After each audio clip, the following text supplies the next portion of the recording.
우리가 믿는 하나님은 살아계신 하나님입니다. 우리의 신랑 되시는 예수님은 살아계신 하나님이십니다. 우리가 세상을 살면서 많은 일을 경험하고 때로는 심리적으로, 육체적으로 관계 안에서 죽을 것 같지만 우리는 절대 죽지 않습니다. 왜냐하면 예수님이 예수님 안에 있는 생명을 우리에게 주셨기 때문입니다. 그래서 이 부활주일이 실제로 예수님이 십자가에서 죽으셨다가 무덤을 열고 나오신 그 정확한 날이 아닐지라도 우리에게 이 부활주일을 지키는 의미는 뭐냐면 내 안에 있는 생명을 확인하는 거예요. 예수님은 하나님으로부터 말미암는 생명을 소유하셨고 우리는 예수 그리스도로 말미암는 생명을 소유한 자예요. 그래서 우리는 죽을 것 같으나 산 자이고 육체가 죽으나 영원히 죽지 않는 존재입니다. 아멘. 이 시간에는 그래서 부활하신 예수님을 기념하며 성찬식을 하도록 하겠습니다. 찬송가 161장입니다.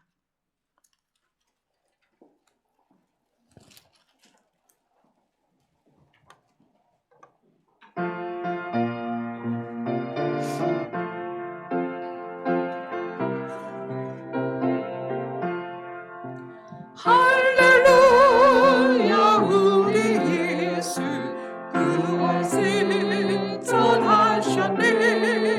세상 사람 찬양하니 천사와 땅하도다. 그 중에서 부활하사 사망 권세 이겼네. 그 중에서 부활하사 사망 권세 이겼네. 할렐루야 우리 예수 왕의 왕이 되시고 우리들의 주권 되신 성령 증거하시네. 그 주에서 부활하사 좋은 열매 되셨네. 그 주에서 부활하사 좋은 열매 되셨네. 할렐루야 우리 예수 힘과 뒤가 없도다. 무덤 속에 있는 죄인 주가 일으키시니.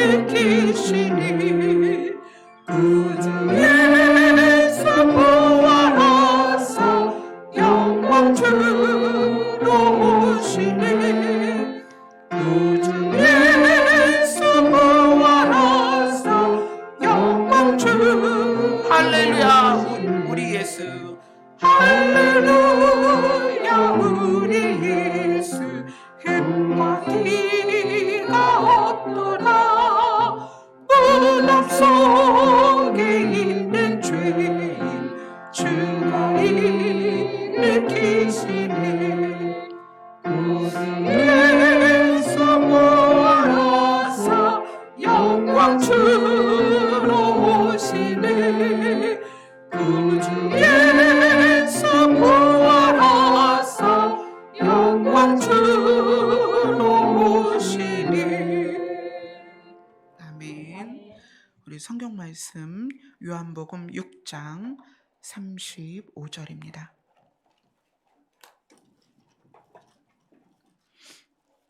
요한복음 6장 35절 말씀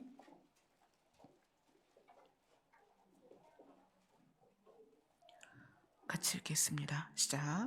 예수께서 이르시되 나는 생명의 떡이니 내게 오는 자는 결코 줄이지 아니할 터이요 나를 믿는 자는 영원히 목마르지 아니하리라. 아멘. 잠깐 기도하겠습니다. 예수님이 이 땅에 오신 것은 우리에게 생명을 알게 하려 하심입니다. 예수님이 이 땅에서 십자가를 지신 것은 우리에게 그 생명을 주려 하심입니다. 우리가 이제 생명을 알았고 주님께서 주신 생명을 받았습니다. 이것을 우리가 살면서 늘 기억하게 하시고 주님을 기념할 수 있게 하여 주시옵소서. 예수님 이름으로 기도드리옵나이다. 아멘.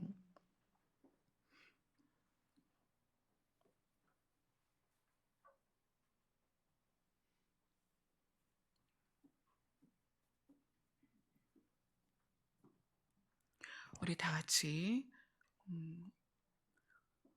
떡을 못 받으신 분 있으면 손을 들어 표해 주세요.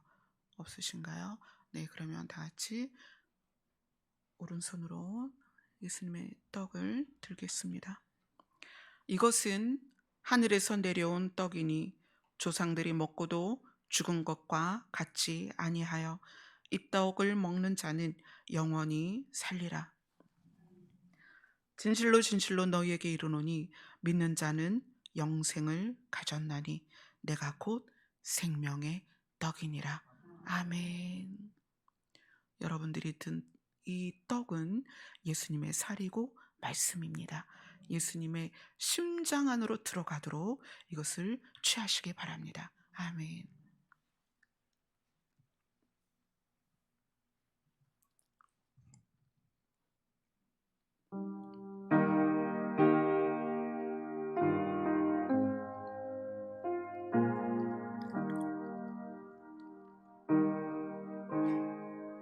너희 조상들은 광야에서 만나를 먹었어도 죽었거니와 이는 하늘에서 내려오는 떡이니 사람으로 하여금 먹고 죽지 아니하게 하는 것이니라. 나는 하늘에서 내려온 살아있는 떡이니 사람이 이 떡을 먹으면 영생하리라. 내가 줄 떡은 곧 세상의 생명을 위한 내 살이니라 하시니라. 아멘. 말씀 마태복음 26장을 보도록 하겠습니다.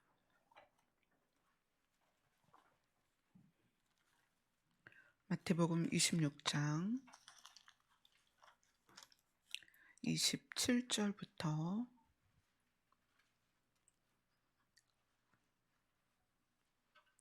29절까지입니다. 같이 읽겠습니다. 시작. 또 잔을 가지사 감사 기도하고 그들에게 주시며 이르시되 너희가 다 이것을 마시라. 이것은 죄 사함을 얻게 하려고 많은 사람을 위하여 흘리는 바 나의 피 곧 언약의 피니라.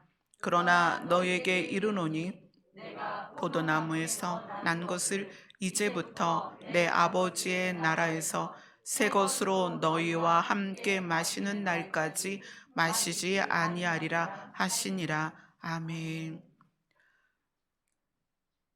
오른손으로 예수님의 잔을 드시고 이제 이것이 여러분의 식도를 타고 여러분의 몸 안으로 들어갈 때 여러분의 피는 예수 그리스도의 피로 바뀌게 될 것입니다.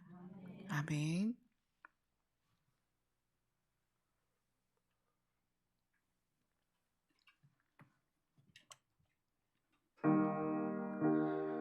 식후에 또한 그와 같이 잔을 가지시고 이르시되 이 잔은 내 피로 세운 새 언약이니 이것을 행하여 마실 때마다 나를 기념하라 하셨으니 너희가 이 떡을 먹으며 이 잔을 마실 때마다 주의 죽으심을 그가 오실 때까지 전하는 것이니라. 아멘. 기도하겠습니다.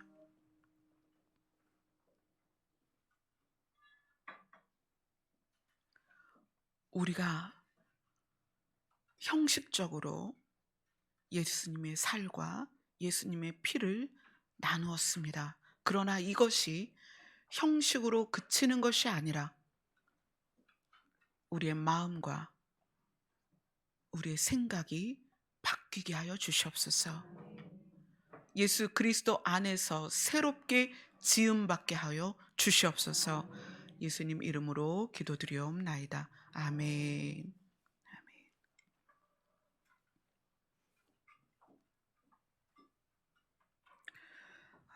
오늘 말씀은 마태복음 16장 24절부터 28절 말씀을 보도록 하겠습니다. 마태복음 16장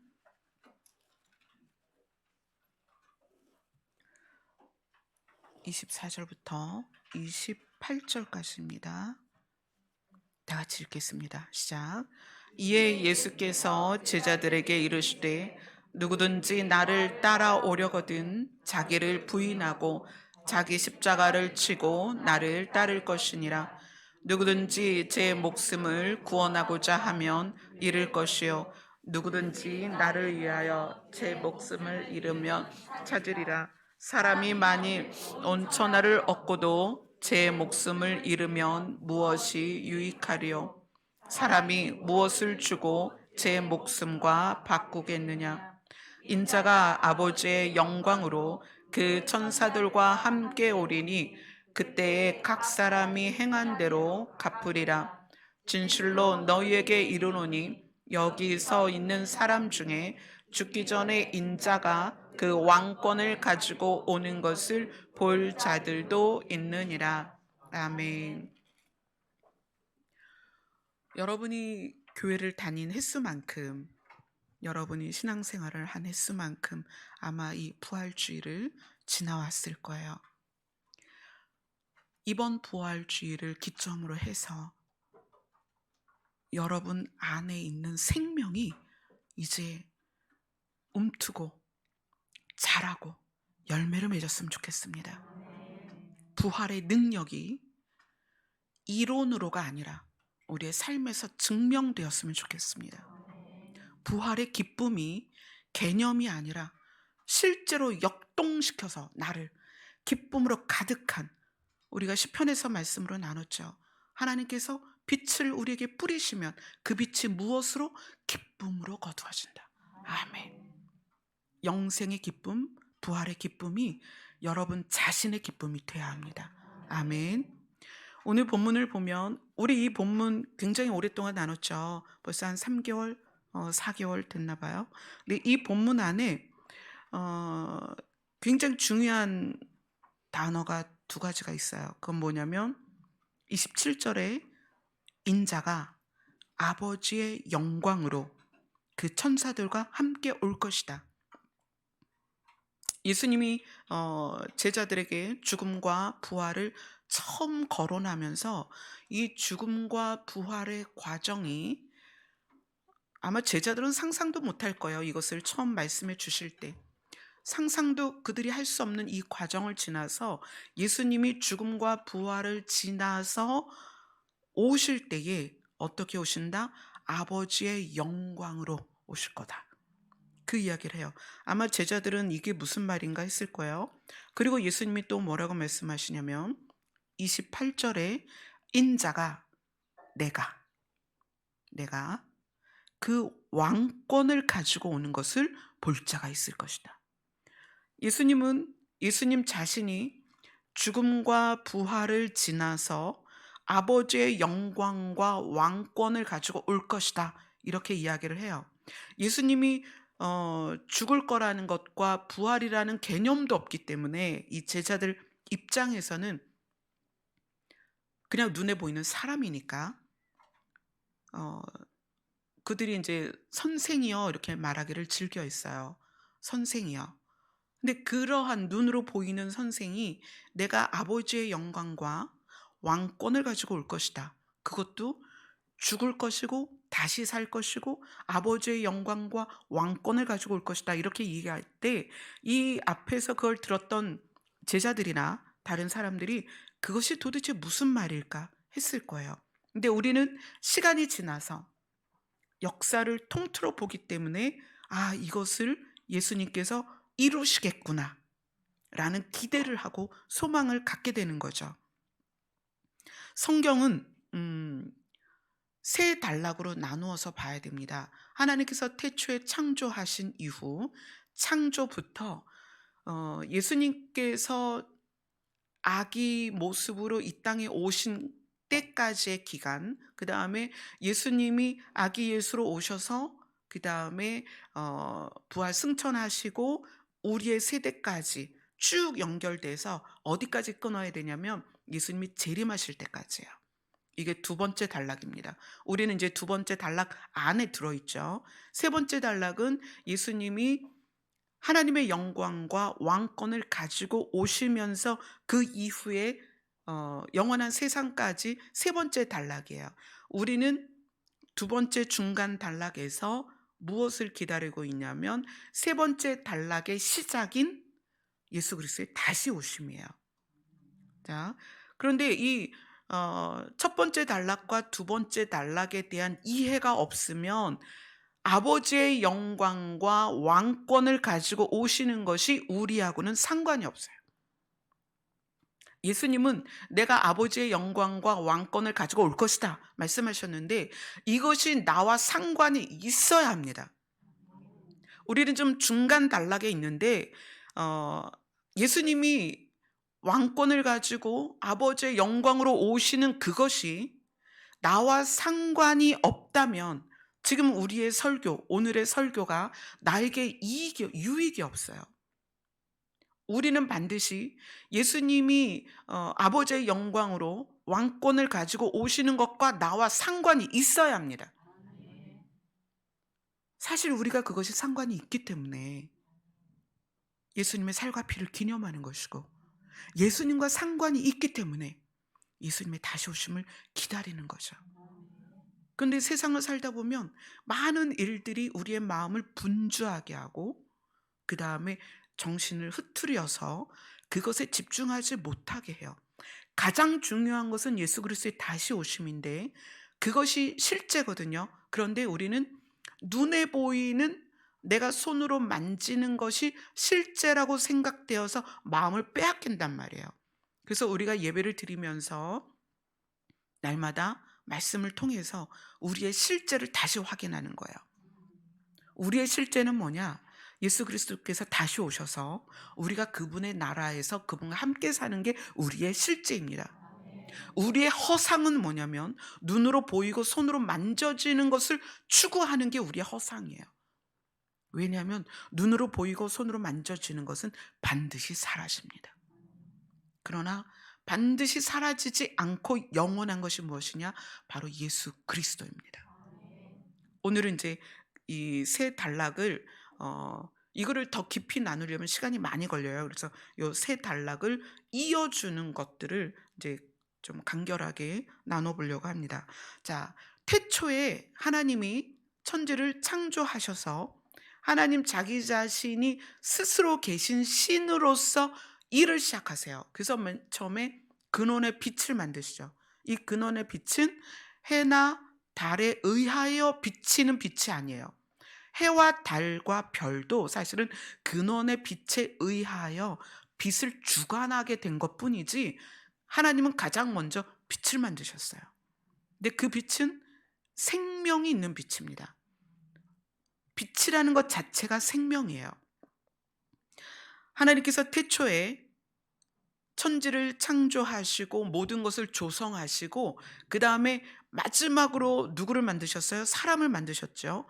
하나님이 사람을 만드시기 전에 우주 만물을 창조하시면서 하나님의 프로젝트, 사람을 만드는 그들이 살 수 있는 환경을 다 조성하십니다. 그리고 사람을 만들어요. 그러나 중요한 것은 그 사람이 스스로 자기 선택으로 하나님을 떠납니다. 굉장히 불행한 일이죠. 신이 사람을 만들어서 살게 하기 위해서 우주 만물을 조성하셨는데 거기에 지음받은 사람이 자기 스스로 하나님을 떠나는 선택을 합니다. 그래서 창세기부터 예수 그리스도의 다시 오심 안에 모든 내용은 뭐냐면 하나님을 떠난 사람들에게 하나님이 부르시는 거예요. 나에게 돌아와라. 역사를 반복하면서 그 역사 안에서 사람들이 떠났다가 돌아오고 떠났다가 돌아오고를 반복을 해요. 자, 창세기로 갑니다. 창세기 마지막 장으로 가겠습니다.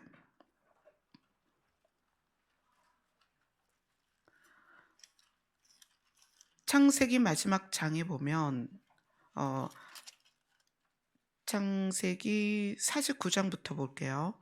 창세기 49장 29절부터 33절까지입니다. 같이 읽겠습니다. 시작. 그가 그들에게 명하여 이르되 내가 내 조상들에게로 돌아가리니 나를 햇사람 에브론의 밭에 있는 굴에 우리 선조와 함께 장사하라. 이 굴은 가나안 땅 마므레 앞 막벨라 밭에 있는 것이라. 아브라함이 햇사람 에브론에게서 밭과 함께 사서 그의 매장지를 삼았으므로 아브라함과 그의 아내 사라가 거기 장사되었고 이삭과 그의 아내 리브가도 거기 장사되었으며 나도 레아를 그곳에 장사하였노라. 이 밭과 거기 있는 굴은 햇사람에게서 산 것이니라. 야곱이 아들에게 명하기를 마치고 그 발을 침상에 모으고 숨을 거두니 그의 백성에게로 돌아갔더라. 자, 창세기 마무리에서 야곱이 죽는 장면이 나오면서 야곱이 자녀들에게 이야기합니다. 나를 어디로 보내줘라? 가나안 땅에 있는 마므레 앞 막벨라 밭에 있는 굴, 거기에 누가? 아브라함과 이삭과, 그러니까 아브라함과 그의 아내 사라, 이삭과 그의 아내 리브가, 그 다음에 야곱의 첫 번째 아내였죠. 레아가 거기에 있죠. 그래서 이 야곱이 죽으면서 내가 가나안으로 돌아가야 된다라는 걸 이야기해요. 그리고서 창세기 50장 마지막으로 가면 50장 24절 25절입니다. 같이 읽겠습니다. 요셉이 그의 형제들에게 이르되 나는 죽을 것이나 하나님이 당신들을 돌보시고 당신들을 이 땅에서 인도하여 내사 아브라함과 이삭과 야곱에게 맹세하신 땅에 이르게 하시리라 하고, 요셉이 또 이스라엘 자손에게 맹세시켜 이르기를 하나님이 반드시 당신들은 여기서 내 해골을 메고 올라가겠다 하라 하였더라. 요셉이 110세의 죽음에 자녀들이 애굽에서 입관을 하고, 그리고 나중에 이 출애굽의 여정에서 요셉의 그 관을 들고 어디로 향하냐면 가나안으로 향합니다. 요셉은 아브라함과 이삭과 야곱이 묻혀 있는 그곳으로 나를 반드시 데려가라, 이렇게 이야기를 합니다. 창세기의 마무리를 하나님은 왜 이 내용으로 했을까요? 하나님은 사람들에게 나를 떠난 너희들이 나에게 돌아오는 것이 나의 뜻이다. 내 통치의 영역이었던 에덴을 잃어버린, 그래서 가시와 엉겅퀴가 나는, 그래서 땀을 흘려야만 먹고 사는 그 사람들을 향하여 나에게로 돌아와라. 그래서 이 창세기가 끝나면서 출애굽기가 시작이 되는데, 이 출애굽기, 레위기, 민수기, 신명기, 여호수아까지 모든 내용이 뭐냐면 가나안으로 가는 길이에요. 하나님이 우리에게 원하시는 것은 하나님께로 돌아가는 것입니다. 그런데 이 땅 안에서 개념적으로만 하나님을 믿는 것이 아니라 실제로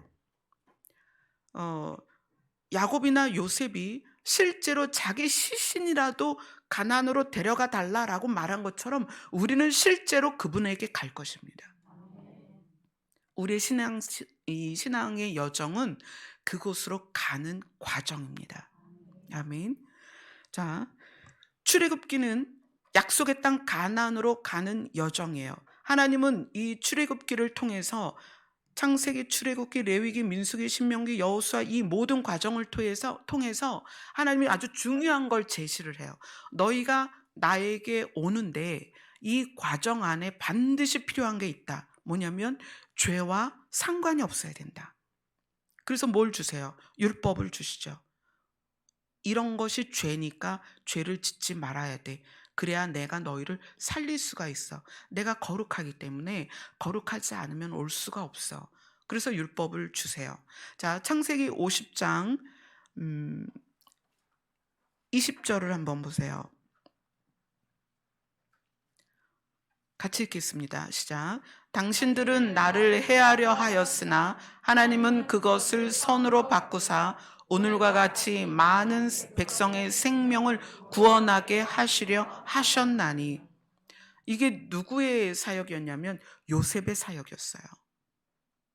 요셉은 형들로부터, 또 보디발 장군으로부터, 또 감옥에서 억울하게 많은 시간을 보냈지만 그것을 어떻게 선으로 바꿔서 이 애굽에서 그 7년 풍년을 통한 곡식으로 7년 가뭄 때, 기근 때 애굽만 살린 게 아니고 그 지역의 다른 나라들까지, 그리고 이스라엘 백성들까지 다 살리는 역할을 합니다.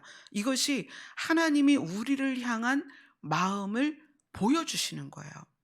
요셉을 통해서 나는 너희들에게 어떻게 생명을 구원하는 것이 내 뜻이다.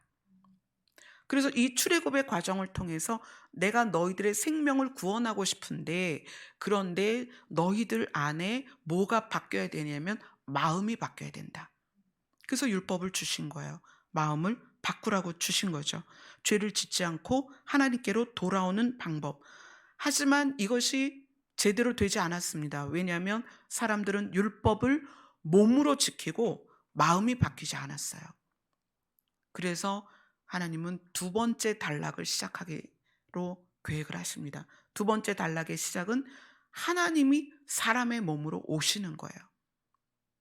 하나님이 사람의 몸으로 오시면서 이 예수님의 초림은 두 가지 그 라인이 있어요. 한 가지 라인은 사람이 하나님을 향하여 나아가는 방법을 우리에게 알려주시는 거예요. 그래서 예수님이 나를 따라와라, 그런 표현을 하시죠. 나를 따라와라. 내가 하나님께 가는 방법을 알려줄게. 내가 길이 되어줄게.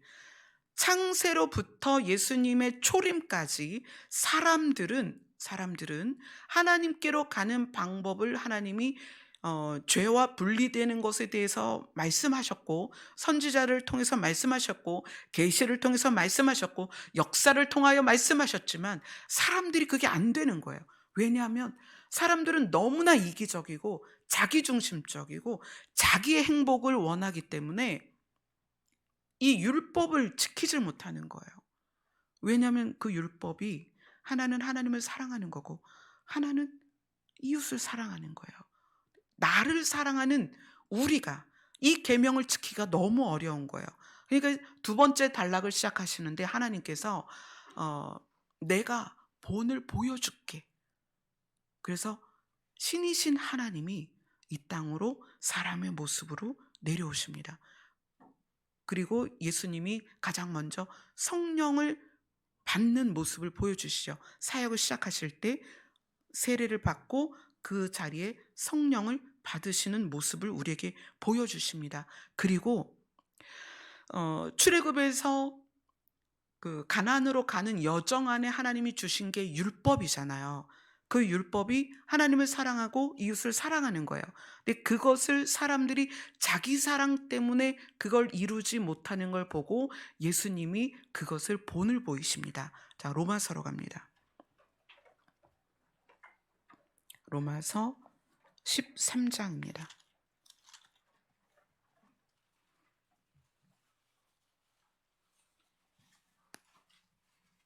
로마서 13장 8절부터 10절까지입니다. 같이 읽겠습니다. 시작. 우리가 사랑의 빛 외에는 아무에게든지 아무 빛도 주지 말라. 남을 사랑하는 자는 율법을 다 이루었느니라. 간음하지 말라, 살인하지 말라, 도둑질하지 말라, 탐내지 말라 한 것과 그 외에 다른 계명이 있을지라도 내 이웃을 내 자신과 같이 사랑하라 하신 그 말씀 가운데 다 들었느니라. 사랑은 이웃에게 악을 행하지 아니하나니 그러므로 사랑은 율법의 완성이니라. 아멘. 하나님께서 사람들이 하나님께로 돌아와서 영생을 얻는 길을 알려주시기 위해서 출애굽에서 가나안에 이르는 과정 안에 율법을 주셨습니다.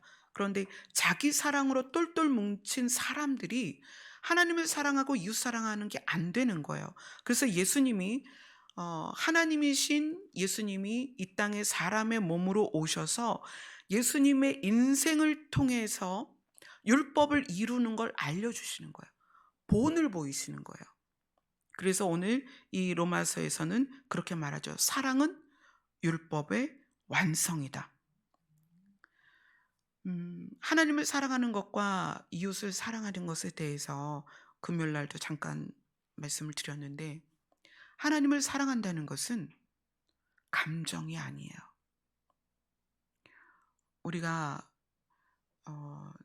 사랑한다는 것을 이제 사람과 사람의 사랑에서 느끼는 연애하는 감정을 사랑이라고 생각하는데, 사랑은 연애하는 감정이 아니라 하나님의 성품이 나에게 들어와서 하나님의 성품이 나의 성품화되어서 내가 하나님의 본질을 회복하는 게 사랑이에요. 하나님이 처음에 사람을 만들었을 때 하나님의 형상대로 만드셨잖아요. 우리가 하나님의 형상을 회복하는 것, 그것이 하나님이 우리를 향하여 네가 나를 사랑하는구나 이렇게 말씀하시는 거예요. 그래서 너희가 나를 사랑하면, 예수님 말씀하셨죠? 너희가 나를 사랑하면 계명을 지키게 될 거다. 그 얘기는 우리가 하나님을 사랑한다는 개념은 사람과 사람이 사랑하는 그 감정적인 요소로 우리가 받아들이지만, 실제는 그게 아니라 하나님 입장에서 우리가 하나님을 사랑합니다라고 할 때의 그 사랑은 어디에서 인정되냐면 하나님의 성품으로 우리가 바뀌는 것. 그것을 하나님이 인정하는 사랑이라는 거예요. 만약에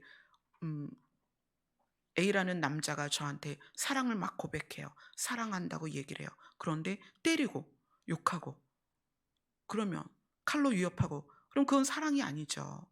사랑은 감정이 아니에요. 그 사람은 뭐 스토커들도 그래요. 내가 이 사람을 너무 사랑해서 쫓아다니는 거다. 나는 이 사람을 너무 사랑하는데 이 사람이 내 사랑을 안 받아줘서 죽였다. 뭐 이런 사건들이 많이 있잖아요. 사실 그게 사랑일까요? 하나님 입장에서 우리를 향하여 네가 나를 사랑하는구나 라고 인정하는 것은 하나님 보고 싶어요, 사랑해요, 그 감정이 아니라는 거예요. 사람이 하나님의 성품을 회복하는 것, 하나님 입장에서 그런 모습을 보면서 네가 나를 사랑하는구나 라고 생각하신다는 거예요. 그런데 하나님의 성품이 우리에게 회복되어서 하나님의 형상대로 지음받은 그것이 회복되면은 사람과 사람을 대할 때 그 성품으로 대하게 될 거 아니에요. 그렇죠? 우리가 노력할 필요가 없고 가식으로 하는 게 아니라 내 성품이 하나님의 성품과 똑같다면 내가 누구를 대하든지 사랑을 하는 거란 말이에요. 사랑으로 대하게 되겠죠. 그래서 예수님이 자기 삶을 통해서 그거를 보여주시는 거예요. 친구를 위해서 생명을 버리는 것이 가장 큰 사랑이다. 그거보다 더 큰 사랑은 없다. 그래서 예수님이 우리를 위해서 생명을 버려주신 거예요.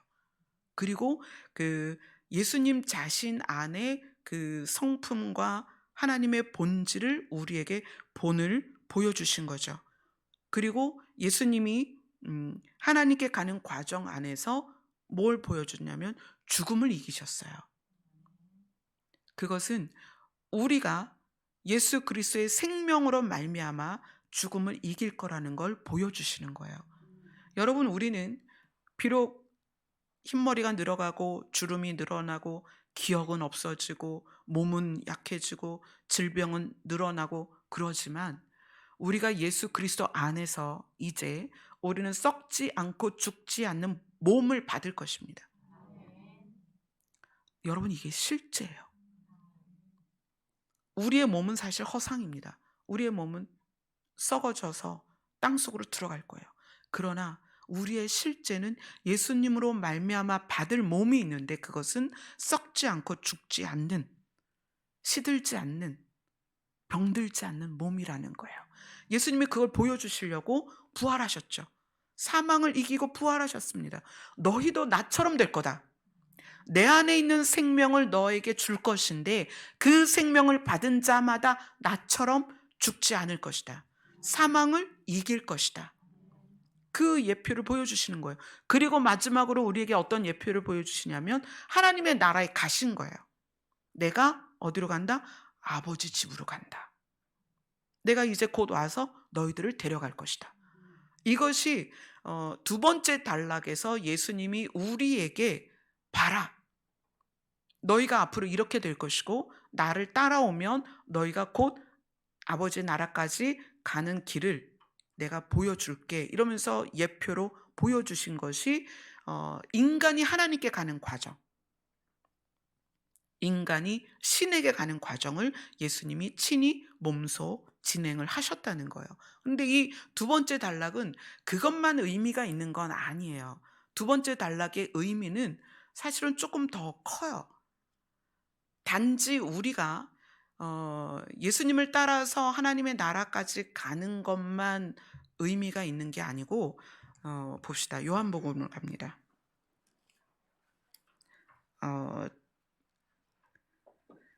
요한복음 말고 창세기부터 볼게요.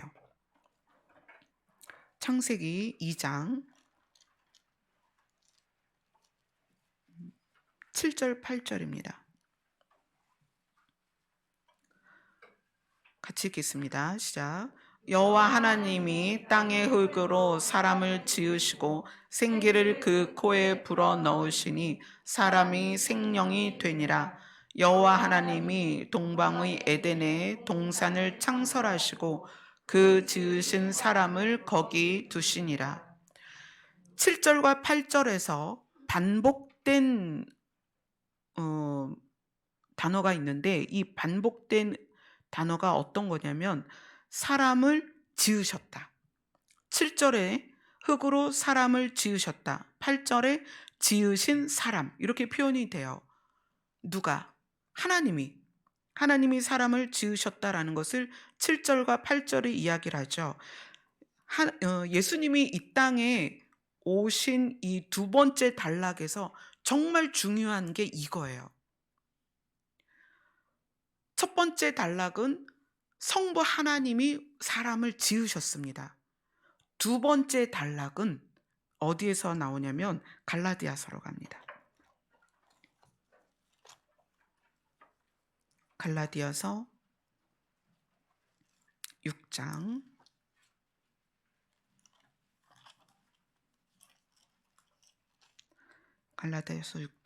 14절 15절입니다.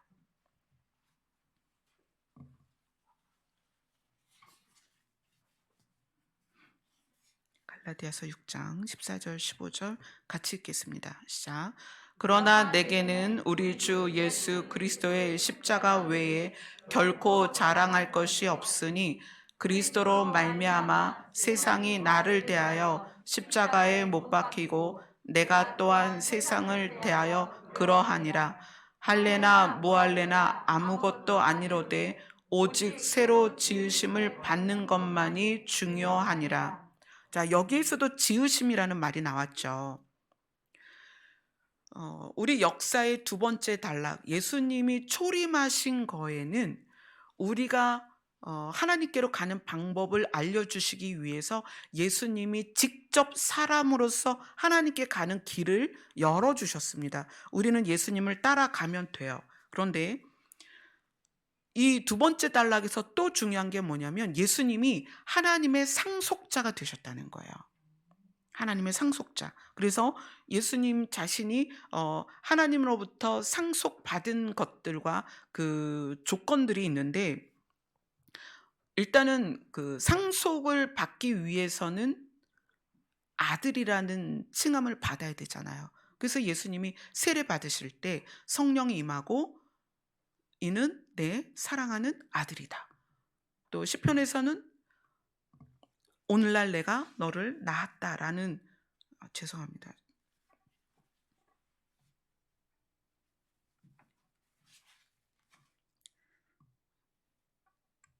제가 코피가 자주 나는데 지금 자꾸 코피가 나서. 하나님의 상속자로서의 그 지명을 받는 모습이 예수님이 그 사역을 시작하시기 전에 가장 처음 세례받는 자리에서 하나님이 명확하게 얘기하세요. 너는 내 아들이다. 내가 사랑하는 아들이다. 그러니까 이것은 무슨 표현이냐면 내가 너에게 상속하겠다. 상속하겠다. 그리고 그 상속의 범위 안에 뭐가 있냐면 하나님이 하신 일을 예수님도 그대로 하십니다. 무엇이냐면 사람을 만드세요. 하나님이 흙으로 사람을 만드셨는데 예수님은 오늘 갈라디아서 6장에 보면 내게는 우리 주 예수 그리스도의 십자가 외에 결코 자랑할 것이 없다. 예수 그리스도의 십자가가 뭐예요? 사랑이죠. 우리에게 새 생명을 주고자 하는 사랑입니다.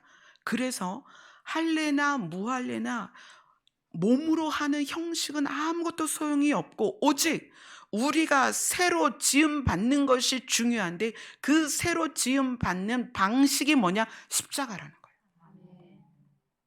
그래서 율법의 완성이라고 말하는 거예요. 예수님은 하나님의 아들로서 상속을 받는데 하나님처럼 무엇까지 상속을 받았냐면 사람을 재창조하는 거예요. 태초에 하나님이 만드신 사람을 예수님은 십자가로서 우리를 재창조하는 거예요. 그래서 우리는 예수 그리스도를 통해서 새로 지으심을 받았습니다. 아멘. 놀랍잖아요. 여러분이 엄마의 뱃속에서 나왔는데 그걸로는 우리는 육체로 사는 70년, 80년 그것만 보장이 된다는 거예요. 그걸로는 하나님이 원하시는 게 아니에요. 하나님은 우리를 하나님의 나라로 데려가는 거죠. 그러기 위해서 우리에게 새 생명을 줘야 되는데 죽어있는 흙에게 하나님이 생기를 불어넣어서 생명으로 만드신 것처럼 예수님의 십자가를 통해서 우리는 새롭게 지음을 받았습니다. 아멘. 예수님이 하나님으로부터 상속을 받은 권리는 이 능력으로 말미암아 시작되는 권리입니다. 아멘. 자, 그 다음에 요한복음으로 갑니다. 요한복음 3장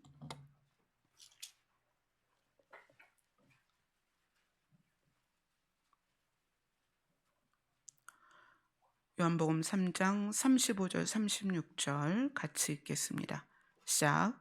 아버지께서 아들을 사랑하사 만물을 다 그의 손에 주셨으니 아들을 믿는 자에게는 영생이 있고 아들에게 순종하지 아니하는 자는 영생을 보지 못하고 도리어 하나님의 진노가 그의 머물러 있느니라. 아멘.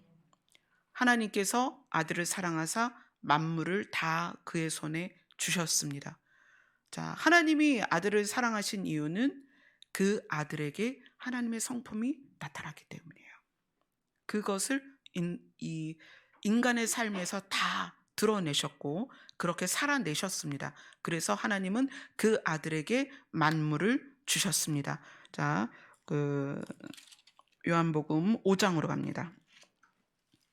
5장에 가면 이 5장은 하나님이 예수님께 주신 것에 대해서 자세하게 나와요. 5장 21절 같이 읽습니다. 시작. 아버지께서 죽은 자들을 일으켜 살리심 같이 아들도 자기가 원하는 자를 살리느니라. 죽은 자를 살리는 능력을 아버지께서 아들에게 주셨습니다. 그 다음에 5장 22절입니다. 시작. 아버지께서 아무도 심판하지 아니하시고 심판을 다 아들에게 맡기셨습니다. 아멘. 여러분, 심판이라는 단어가 어디에서 가장 먼저 나올 것 같아요? 여러분 생각에 이 심판이라는 단어가 언제 처음 쓰였을 것 같아요? 사실 노아 홍수 여러분 심판 생각하면 노아 홍수가 생각나죠. 하나님은 노아 홍수 때 심판이라는 단어를 쓰지 않으세요. 그 심판이라는 단어는 언제 쓰냐면 소돔과 고모라 때 처음 쓰십니다. 소돔과 고모라 때 심판이라는 단어를 쓰세요. 그러면 창세기 첫 장부터 소돔과 고모라까지의 시간이 굉장히 길거든요. 그러니까 하나님 자신은 사람을 심판한다는 말 자체를 그렇게 좋아하지 않으세요. 그래서 창세기에서 심판이라는 단어는 2번밖에 쓰지 않습니다. 신기하죠? 우리는 하나님을 생각하면 심판부터 생각하죠. 그렇지 않아요? 심판받으면 어떡해? 그러죠. 그건 우리 생각이라는 거예요. 하나님은 창세기에서 심판이라는 단어를 2번밖에 안 쓰세요. 심판이라는 단어가 다르게 쓰인 부분은 판단 이런 단어로 쓰인 게 창세기에 한 번 나와요. 하나님이 너와 나를 판단하실 것이다 이런 문장으로 나오죠. 창세기 50장까지 심판이란 단어는 2번밖에 없어요. 왜 그럴까요? 하나님은 심판을 즐겨하는 분이 아니시라는 거예요. 끊임없이 돌아와라. 나에게로 와라. 요셉을 통해서 수많은 생명을 살리는 그 모습으로서 하나님이 사람을 대하는 방식을 보여주시는 거예요. 그럼 노아 때는 왜 그 많은 사람을 다 죽였습니까? 노아의 때의 심판의 잣대로 본다면 누구도 살 자가 없어요. 심판이란 잣대로는 노아의 가족도 살 수가 없어요. 그래서 뭐라고 표현하죠? 노아를 은혜를 입었다. 은혜를 입었다. 심판이라는 말을 그때도 하나님은 쓸 수가 없는 거예요. 지구상의 사람이 하나도 없이 다 사라졌을 거예요. 그래서 하나님이 노아를 대할 때 은혜로 대하신 거예요. 그런데 예수님이 이 심판을 할 수 있는 권리를 하나님께로부터 받았습니다. 그래서 이 심판은 어떤 심판이냐? 신의 심판은 이런 거예요. 우리가 이해하기엔 좀 어려운 심판이에요. 왜냐? 신의 심판은 신을 인정하느냐 인정하지 않느냐로 심판하십니다. 우리는 윤리적이고 도덕적인 것이 심판의 기준이 될 거라고 생각합니다. 그러나 심판의 기준은 네가 나에게 왔느냐 나를 떠났느냐입니다. 그래서 예수님이 이렇게 말씀하세요. 정말 황당하게 창기와 죄인들을 향하여 너희가 먼저 나의 나라에 갈 것이다. 어떻게 그 말이 적용이 될 수가 있을까요? 우리의 생각으로는 윤리적이고 도덕적이고 거룩한 사람이, 이 거룩이라는 게 하나님의 거룩 말고 우리가 만들어낸 종교적 거룩을 말하는 거예요. 그런 사람이 구원받지 않겠냐 하지만 하나님의 심판, 예수 그리스도를 통한 심판, 이 심판은 신의 심판은 신을 인정하느냐, 신을 믿느냐, 신에게 오느냐, 거기에 있다는 거예요. 그래서 우리가 좀 부족하고 옛 성품을 버리지 못하고 아직 너무나 사람들 보기에도 거칠어도 우리의 걸음은 예수를 향해 가야 합니다. 아멘. 여러분 낙심하지 마세요. 하나님, 제가요 이런 버릇도 끊지 못하고요, 저는 날마다 연약하고 넘어지고 좌절하고, 괜찮습니다. 하나님이 바라보는 건 하나님께로 나오는 걸음을 보신다는 거예요. 그러면서 하나님이 우리에게 주신 은혜가 뭐냐면 우리를 자라게 하신다는 거예요. 아멘. 자, 요한복음 17장으로 갑니다.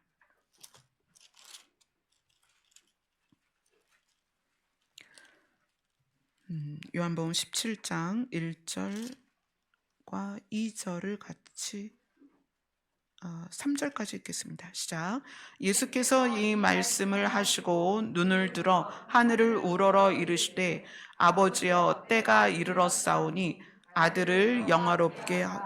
아들로 아버지를 영화롭게 하게 하옵소서. 아버지께서 아들에게 주신 모든 사람에게 영생을 주게 하시려고 만민을 다스리는 권세를 아들에게 주셨음이로소이다. 영생은 곧 유일하신 참 하나님과 그가 보내신 자 예수 그리스도를 아는 것이니이다. 아멘. 하나님께서는 예수님에게 만민을 다스리는 권세를 주셨습니다. 이 두 번째 단락은 우리에게 적용되는 단락이 있고 예수님에게 적용되는 단락이 내용이 있습니다. 우리에게 적용되는 내용은 이 두 번째 단락에서 예수님을 따라가는 거예요. 예수님의 삶을 따라가는 거예요. 예수님에게 적용되는 것은 예수님이 하나님으로부터 상속받는 그 과정이에요. 그리고 세 번째 단락이 뭐냐면 오늘 우리가 그 마태복음 본문에서 읽었던 아버지의 영광 그리고 왕권을 가지고 오시는 것이 세 번째 단락입니다. 그래서 이 세 번째 단락은 아버지의 영광은 뭐냐면 예수님이 창조주의 영광을 누리는 거예요. 왜냐하면 하나님은 창조주의 영광이 어디서 가장 드러나냐면 창세기에서 가장 드러났잖아요. 근데 예수님이 창조주의 그 영광을 어디에서 드러내느냐? 새하늘과 새 땅에서 드러내십니다. 누구로 말미암아? 예수 그리스도로 말미암아 새롭게 지음받은 사람이 모이는 곳. 그것이 새하늘과 새 땅입니다. 누구로 말미암아? 예수 그리스도로 말미암아. 예수 그리스도 안에 있는 생명을 받은. 자, 예수님이 그렇게 표현해요. 요한복음에 아버지 안에 있는 생명을 내 안에 있게 하셨사오니. 그러니까 예수님 안에 아버지의 생명을 받았습니다. 그 아버지에게서 받은 생명을 누구에게 주셨어요? 우리에게 주셨어요. 그래서 아버지로 말미암는 사람이 살던 것이 첫째 단락에서 지금까지라면 마지막 세 번째 단락은 예수님에게로부터 받은 생명으로 소유된 자만 사는 세상. 그게 세 번째 단락의 새하늘과 새 땅이에요. 그리고 예수님이 거기에서 왕권을 가지고 다스리십니다. 아멘. 그런데 그 세 번째 단락이 우리에게 어떻게 연결이 되느냐? 우리는 아버지의 영광을 우리가 함께 누립니다. 왜냐하면 아버지의 영광은 창조주의 영광이고 스스로 계신 신의 영광이에요. 그런데 우리가 어떻게 바뀌어요? 신처럼 바뀌는 거예요. 그래서 예수님이 너희를 신이라 하지 않았느냐 말씀하시는 거예요. 신의 조건, 죽지 않는 거예요. 영생하는 것입니다. 이건 오래 사는 개념이 아닙니다. 신의 조건은 시간의 제약을 받지 않는 거예요. 시간 안에 있는 게 아닙니다. 시간을 벗어나는 거예요. 우리가 그런 존재가 되는 거고요. 그 다음에 세 번째 단락에서 우리가 적용이 되는 건 뭐냐면 이건 정말 멋진 일인데 이거는 이제 나중에 정말 몇 달 내내 다루게 될 건데 우리가 왕 노릇하게 됩니다. 예수 그리스도는 왕권을 가지고 왕으로 오시지만 우리는 왕 노릇을 합니다. 신기하지 않아요? 왕은 아닌데 왕 노릇을 해요. 그게 왜 그럴까요? 요즘 뭐 각 나라마다 그런 일이 많죠. 대통령이 있으면 대통령의 부인이 있어요. 근데 대통령이 대통령의 권한을 누리는 건 당연하지만 대통령의 부인이 대통령의 권한을 같이 누리잖아요. 그죠? 대통령 노릇을 하죠. 사실 보면 우리가 그렇다는 거예요. 예수님이 아버지의 영광을 가지고 왕 노릇을 하시는 왕권을 가지고 오셔서 왕이 되시는데 우리는 그 옆에서 왕 노릇을 합니다. 너무 멋지지 않아요? 우리 통반장도 못했잖아요. 이 동네 살면서 이장도 못해보고 그랬잖아요. 근데 우리가 왕 노릇을 한다는 거예요. 우리 보고 왕이라고는 안 해요. 근데 너희가 왕 노릇을 할 것이다. 네, 그 부분을 한번 볼게요. 디모데후서로 갑니다. 디모데후서 2장 정말 멋진 말씀이 있습니다. 디모데후서 2장 8절부터 12절입니다. 디모데후서 2장 8절부터 12절까지입니다. 같이 읽겠습니다. 시작. 내가 전한 복음대로 다윗의 씨로 죽은 자 가운데서 다시 살아나신 예수 그리스도를 기억하라. 복음으로 말미암아 내가 죄인과 같이 매이는 데까지 고난을 받았으나 하나님의 말씀은 매이지 아니하니라. 그러므로 내가 택함 받은 자들을 위하여 모든 것을 참음은 그들도 그리스도 예수 안에 있는 구원을 영원한 영광과 함께 받게 하려 함이라. 미쁘다 이 말이여, 우리가 주와 함께 죽었으면 또한 함께 살 것이요 참으면 또한 함께 왕 노릇할 것이요 우리가 주를 부인하면 주도 우리를 부인하실 것이라. 아멘.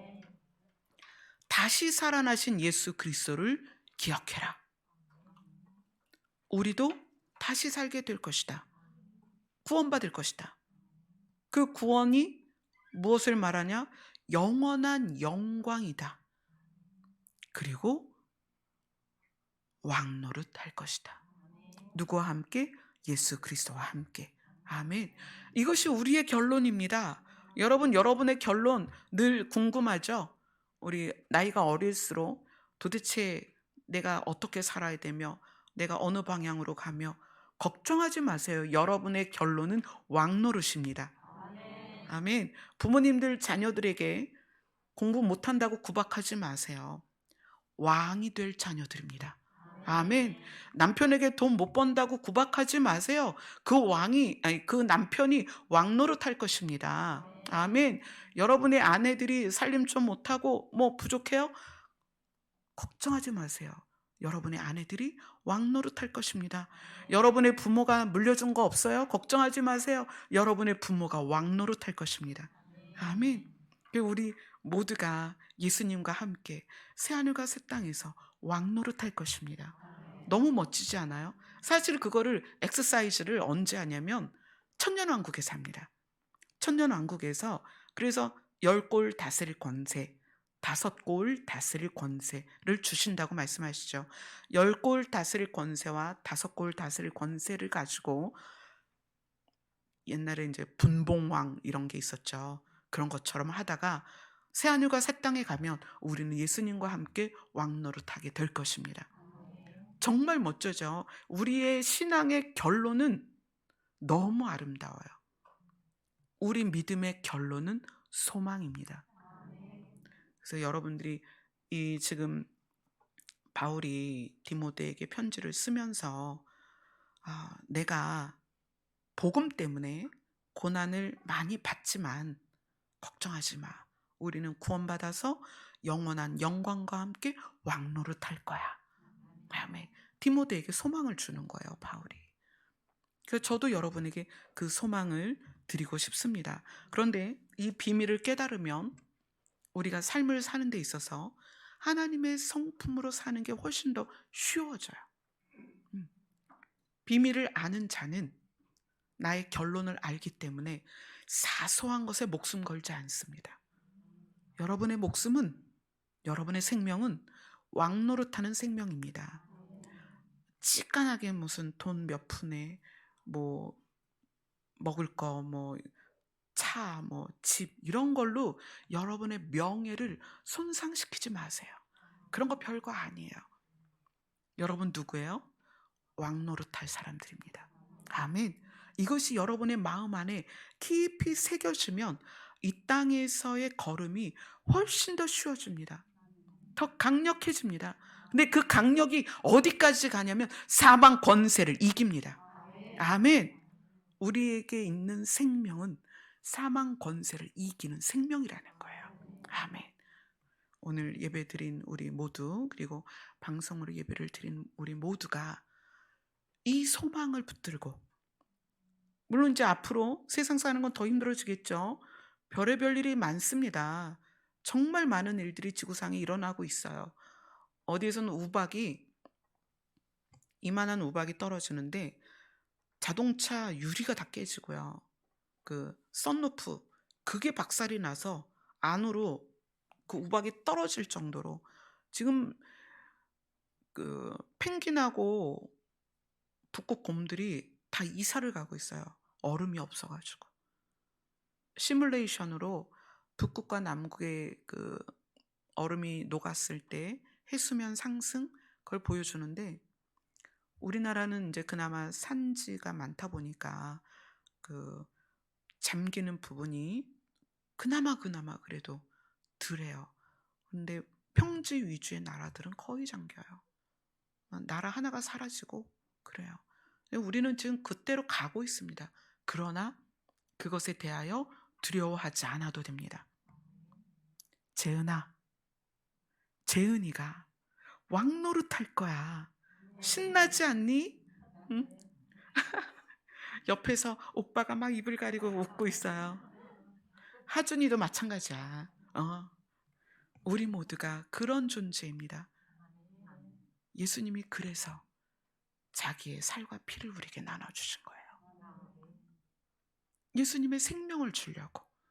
예수님 안에 있는 절대 죽지 않는 생명, 왕노릇할 수 있는 생명, 그걸 주시려고 예수님이 자기의 살과 피를 자기 몸에서 뜯고 짜내서 우리에게 넣어주신 것입니다. 아멘.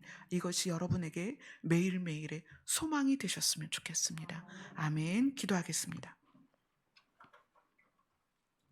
하나님 감사합니다. 우리에게 구원과 영생과 왕노릇할 수 있는 길을 허락하심을 감사드립니다. 율법의 완성이 되신 예수 그리스도의 삶을, 그 십자가의 삶을 따라가게 하여 주옵소서. 예수님 이름으로 기도드리옵나이다. 아멘. 아멘. 우리에게 영원한 생명을 주신 십자가의 사랑을 기억하며 찬송하겠습니다.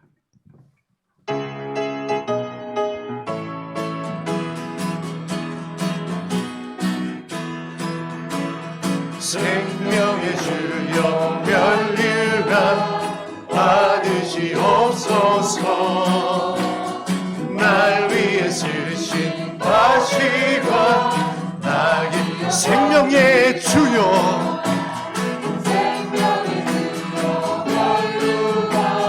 받으시옵소서. 날 위해 쓰신 바시관 다 기억합니다.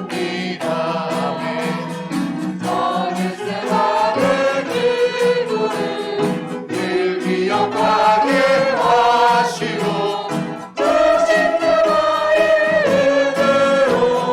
날 인도하소서. 누구셨다 그도 내게도 보이시옵소서. 잠드신 동안 전사도 굳게 지키셨네.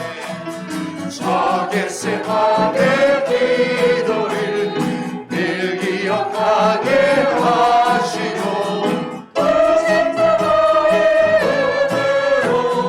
날 인도한 마리아처럼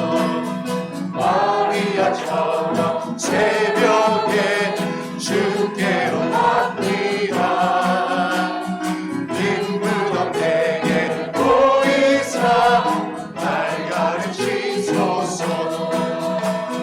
적에세 밤의 기도를 늘 기억하게 하시고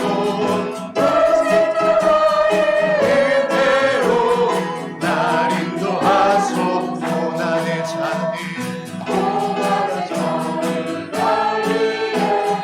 다 마셨나이다. 나 항상 나의 십자가 담당케 하소서. 적에세 밤의 기도를 늘 기억하게 하시고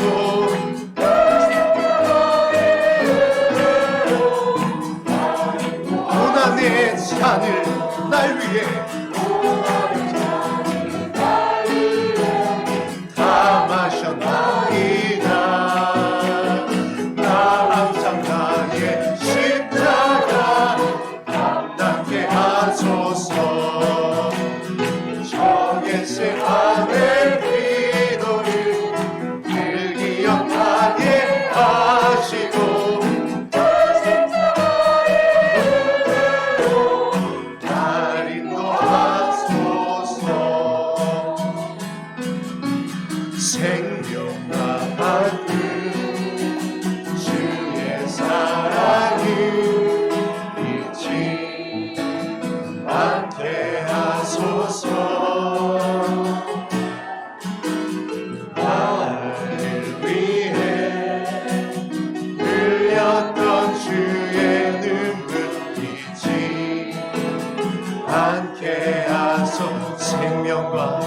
바꾼 생명 다 바꾼 주의 사랑을 잊지 않게 하소서.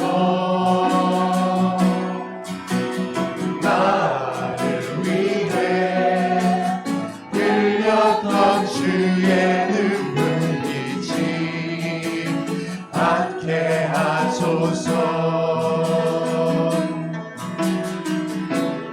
감사합니다. 주님 고맙습니다. 사랑 때문에 그 사랑 때문에 그 눈물 때문에 주 앞에서 예배한 주의 긍휼과 주의 긍휼과 주의 선하심 내가 묵상하오니 내 영혼 위에 베푸신 주의 은혜. 오 하나님, 오늘 이 자리 가운데 주의 긍휼을 베풀어 주시옵소서. 주의 긍휼과 주의 선하심 내가 묵상하오. 내 영혼 위에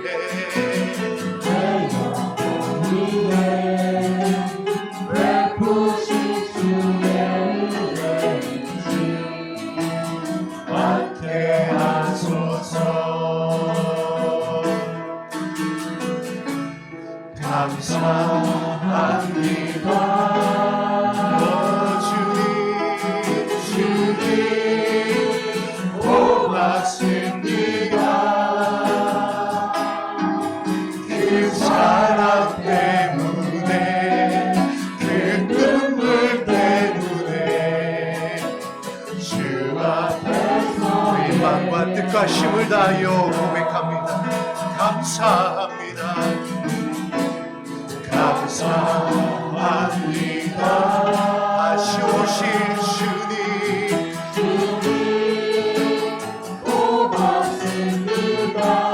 십자가 사랑 그 사랑 때문에 그 눈물 때문에 주 앞에서 예배한 그 사랑 때문에 그 사랑 때문에 그 눈물 때문에 주 앞에서 예배합니다.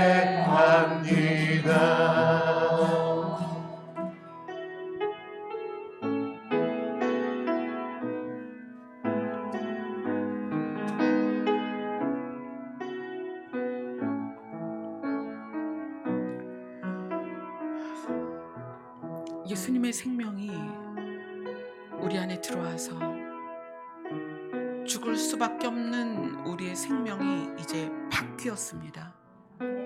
여러분은 자기 자신의 생명이 어떤 생명인지를 늘 기억하셔야 됩니다.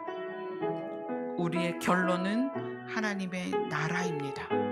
우리는 거길 향해 가고 있습니다. 그런데 주님께서 우리에게 당부하신 것이 나의 마음을 배워라. 왜냐하면 우리가 실제가 되지 않으면 실제를 소유할 수 없어요. 세상에서 세상의 방법으로 사는 건 허구입니다. 실제는 하나님이 우리를 지으실 때 만들었던 하나님의 형상입니다. 그거를 회복하고 이 길을 가야만 끝까지 갈 수가 있어요. 아멘. 주님, 우리를 도우셔서 우리가 날마다 주의 생명을 묵상하며 내 안에 있는 생명을 잃지 않도록 도와주시옵소서. 기도하겠습니다.